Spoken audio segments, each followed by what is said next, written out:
Hi Richard, how are you doing? I'm very well, thank you, Chandra. How are you? Yes, good, good. Firstly, I want to congratulate you that you completed your Prince2 practitioner.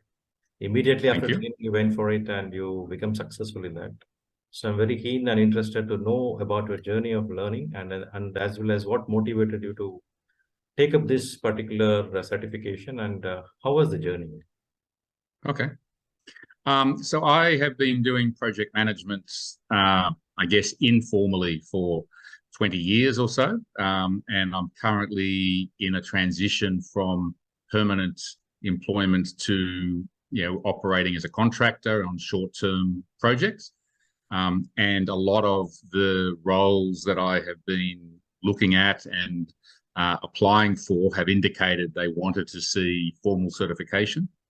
So I have, as I said, been doing a lot of project management for a while, but not with the stamp of a particular system, whether that be Prince2 or PMP or whatever. So in this period where I've had some free time, I decided, well, I think I know a lot of it. I don't know all of it formally, but the concepts I've been using and following for many, many years. So I thought I would do an intent. Originally, I was going to do it online at my own pace, but then I felt, no, I think the discipline of having a program of 4 hours a day for 8 days with a tutor and classmates to force you to spend that time to work through it, I think was, in hindsight, was a good decision. I think that really helped me, learn more effectively. And so the way I approached it, I thought your program was very good. It really covered all the key concepts at a high level and allowed us to explore in detail both during the course with case studies and group work, but also afterwards. And so what I did with the Knowledge Hut online learning modules, so I would try to keep up, if we did, two themes in one day, then I would do those two modules in that same day. Obviously it's easy for me because at the moment I'm in between contracts, so I had a bit of time. And so I was never fully up to date, but I was close. And so then when the course ended, I spent a couple of extra days getting up to date. And then I was confident doing the sample tests for foundation, that wouldn't be a problem. That was very much definitional and terminology, so that was much more straightforward. So I actually booked that in straight away on the Tuesday. I think we finished on the Wednesday, I think. I spent Thursday, Friday catching up with the last modules. Then Monday I did a few mock tests, was confident that I would be fine. And then on the Tuesday, I did the foundation and passed that. So I was very happy with that.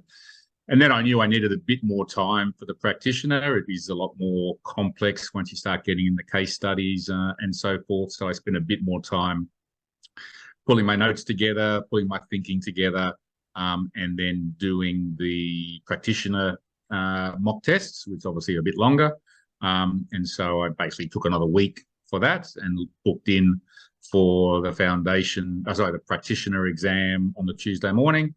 Again, spent Monday doing final prep and final mock tests, and then did the exam and was able to pass. And what I found was interesting, and I think one of the recommendations that I give to other people on it is the mock tests were very predictive of the final score that I got in the real test.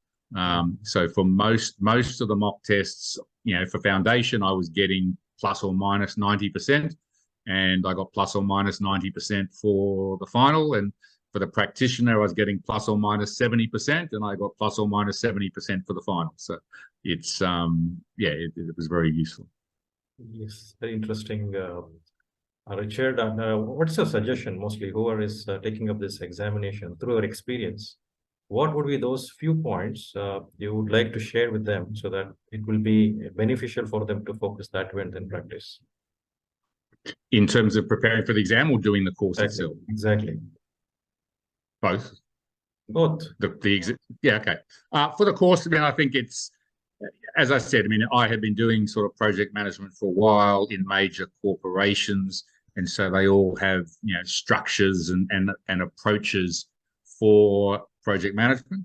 But I thought the Prince2 methodology, while it's got its own unique, bits here and bits there that might be different to the way the companies I work for have used it, philosophically, it's the same. It's about structure and discipline and a logical set of processes to actually follow one by one and interdependencies, and then a focus on risk, a focus on escalating issues, on delegated authority, empowerment, but then tolerances. So I think it's a very good overview for anybody that wants to get into project management to actually understand both how project management can be done as best practice, but also how large organizations will approach tasks and strategy implementation and project management. Because whether they follow PRINCE2 or not, the concepts of risk management, the concepts of issue management, the concepts of change management are very similar and are very important to run projects effectively.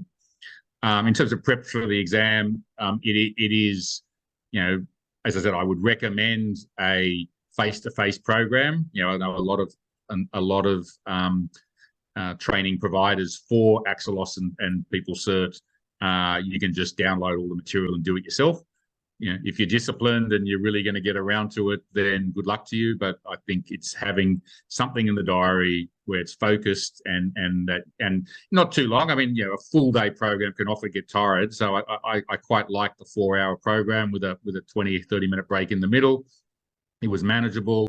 It was easy to fit in the day, and it really, logically, step by step, took you through the program. Then you can reinforce that with further activities and preparation after the fact. And then I guess my main recommendation, particularly for the practitioner exam, is obviously it is open book, but it's, and I was trying to explain to my wife that it's open book, but it's only one book. It's not any book, it's just the one book. And so highly recommend for me. And again, people have different styles. I think there's a way you can access the online book during the exam, but I'm a paper person. I always have been a paper person. So having the book next to me and having the exam on the computer, it was a lot more effective. That I could keep the question on the screen, I could flick through the book, find the right page, and it didn't help answer every question because you don't have that time, but it really was a great support to validate thinking and to just check that you've got the right concepts in the right spot. Perfect. I think I was sitting in India and doing the training, and you sitting in Australia.